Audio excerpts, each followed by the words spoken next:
This is Mike Parker. He lives in the depths of Hackney in London, and behind him, as you can see, there's a forest of harps. Amazing. How on earth did you start doing this?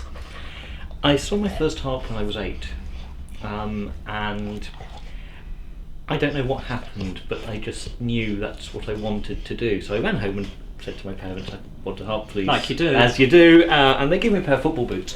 I suppose they've got strings on them, haven't they? And I just carried on wanting a harp, and eventually when I was 15 I disappeared into the garage with a floorboard and part of a second-hand wardrobe and came out with a very bad attempt at a harp.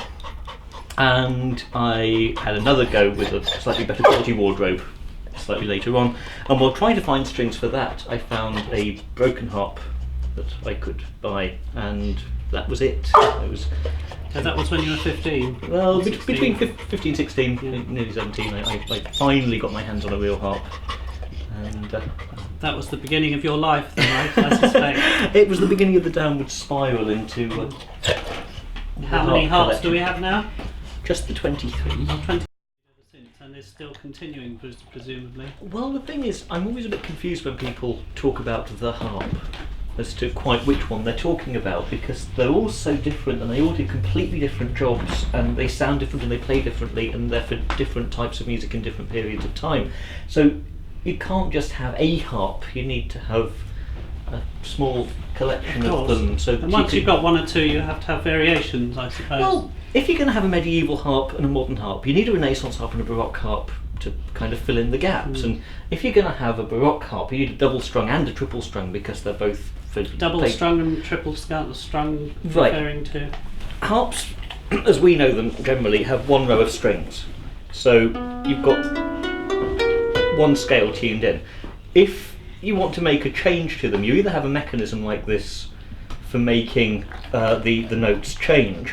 So oh, I see, the little brass bits turn and tighten on the string. And on modern Celtic harps you have little levers that do the same kind of job. Or you have extra strings tuned into the notes that you want. So that would be a double harp? That would be a double harp. And then, to make matters even worse, you can have a triple harp which has got two rows tuned the same, and then the chromatic row in the middle, and you actually push your finger through, pluck and catch against the outer row. Rather difficult, I should think. It's different. It's like any instrument. If it's what you're used to, it's easy. It's what most people think of a harp. Is that a pedal harp? This is a circa 1790 French pedal harp with a crochet mechanism, which means it has a little hook that drags the string against the neck. So these harps, because they're pedal harps, have mechanisms going up somewhere? The pedal is at the bottom of the instrument. There's one for each note of the scale, and the rods run up. This is a hollow tube into this part, which is called the neck, and when you press the pedal the string is fretted here. So you get the half notes.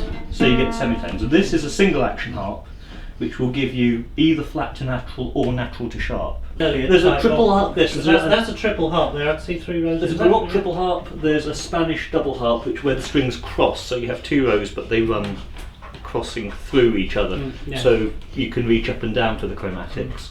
And they're the sort of 2 main types of harp in use in the Baroque era. It's a Javanese bow harp. It's sort of the earliest design of harp that we have, and the strings are stretched between a resonator and the neck, and there isn't the grandfather of all harps in a way. Basically, yes. But the strings are very, very low tension.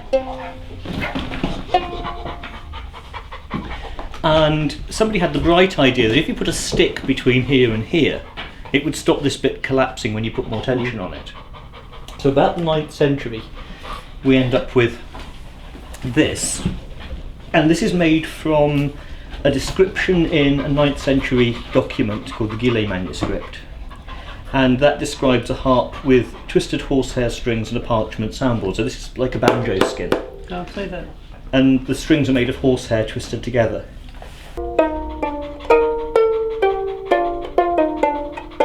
The gentle, plucky sound. Oh, banjo type sound. Well, because it's a skin. Banjo, yes. Particularly, the sounds have changed as people's taste in sound has changed.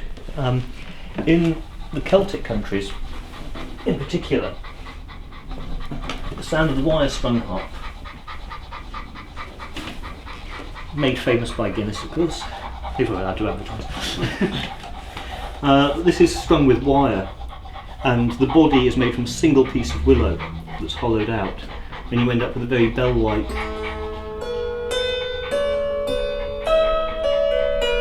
Still very sweet. Very sweet, very angelic. Traditionally these were played with nails, but you get a clean, but at the same almost struck sound. It's very gentle and very, very sweet. It's a very big sound box compared to the Egan harp. A huge box, but again, it's not about volume. Because yes, you could, if you push it too far, it's not at all pleasant. It's actually about this sustain. Carries on. It carries on for a very long time. The old Gaelic word, which is usually translated as meaning thick, heavy strings on these harps, actually I think means long-lasting, as in sustain. Oh, I see. Is long. That's the contemporary of the wire strung. Basically, this is a sort of a late 14th, early 15th century shape, and it's called a Gothic harp. And as Gothic architecture was getting tall and skinny, so the harps were. And these come in two forms, and that is either just as an ordinary lightly strung harp, which is competing with a lute as its main sort of rival, so you end up with this very gentle, almost lute-like sound. But having the influence of the Crusades, there was another phase at the time which was a liking for sort of Middle Eastern style sounds, and you end up with bray pins, which are these little hook-shaped pins that stick out of the board. Oh, I see, yeah. And these, they make a sort of snarling sound. The vibration like you get with sitars. Yes, it's actually just touching the bottom of the string, so the string actually hits it. On it, yeah. And it makes the sound quite intense and robust. And you have a diatonic row, and you either make alternative notes by fretting the string against the neck in some way, so you can actually finger stop notes. I see, yeah. On the Gothic harp you would do that, either there or down here at the bottom you can. The alternative is to add strings, and here you can see the strings are placed in such a way that you've got two identical rows, at least as they should be. These harps didn't survive from the Baroque period because of the huge tension of the three rows of strings. My personal theory is that they were smashed by frustrated players who got fed up of trying to keep them in tune. It's not as fiendish sounding. It's just, it takes a while to get used to. You put your finger in between the two strings and catch on, like a rest stroke, you catch on the outer row and then withdraw without sounding it. It's not like you're pushing your finger against steel strings, which you'd end up cutting yourself. Well, it's just a case of the gut strings do. So many strings is difficult. I see they're colour coded, so presumably they're fine. Basically, notes, since the 18th century, there's been a convention that the C's are coloured red and the F's are coloured black, and then you navigate by those because an octave is the same dimension all the way down. It doesn't matter whether it's C to C or D to D. You can't tell by feel where you are on the instrument.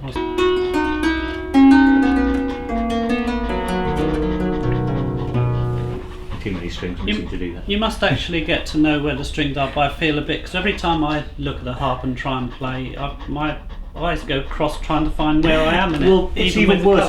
Try it with the triple stringing, because you don't know which row you're staring at. Sight reading on the harp is not impossible but very difficult, and not something that harpists in general enjoy doing. All the hooks for each octave are connected together, and you then have a pedal for each note at the scale,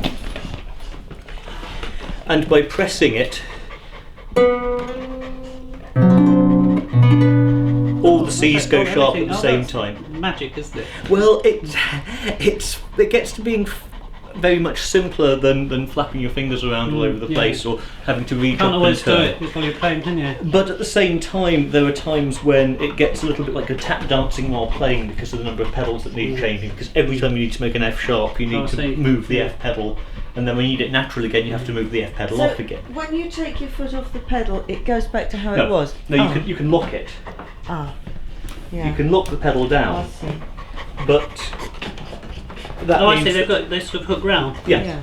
And the pedals stay in position, but then all the Fs are sharp Yeah. until you make them natural again. Yeah. C pedal is moving.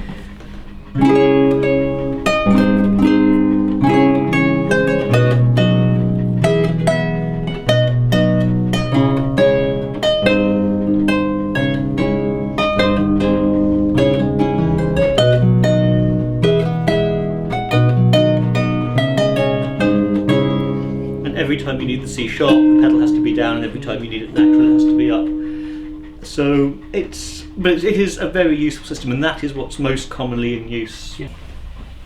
The system was invented by Sebastian Erard in the 1790s, and what happens with this is there's a little disc with two pins that sticks out of it. Oh, I see what you mean by this. Yeah. And as you press the pedal, it rotates. That's an Erard harp, is it? This is an Erat, Erard. who was one of the foremen who worked for Erard and then ran off with design and made his own instruments to the same pattern. But basically this is an Erard mechanism, as in it's the Erard design, it's not actually made by Erard.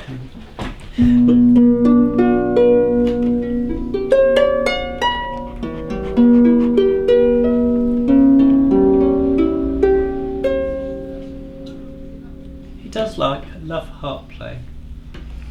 He seems to be very fond of it at the moment. Tension goes up quite considerably with this style of mechanism. I think it's because the piano is much more in the ascendant over the harpsichord. So whereas this type of harp has a much more harpsichord-like sound, this has a much more pianistic, rounder sound. Yes, I see. Yeah. My other theory is that this type of harp was very much associated with Marie Antoinette. Yeah. This is the kind of instrument she played at Versailles. We have a few of her harps surviving, all very gilt and decorated and painted and very beautiful. She was executed in 1793, and in 1794 Erard introduced this type of harp. And I think it was a way of making the harp so different that it wasn't the sort of harp that was associated with Marie Antoinette anymore. Oh, I see. Yeah. Do you see a distinction between a harpist and a harper? Oh yes. Yeah, tell me what... There is a whole lot of archaic language that we don't use anymore. Yeah. Nobody visits the Paitler anymore. Who is that? It was a hairdresser in the 17th century. Right, yes. And harper has been kind of claimed by the small harp players, the people who play the lever harps as opposed to the concert harps, to differentiate themselves a little. Oh, and I find it's very much the idea that they're trying to be different. Yeah. Just as, fiddle players play violins these days rather than fiddles. no, they don't. Well, that's what I was going to say. Somebody said to me, a harpist is to a harper as a violinist is to a fiddler.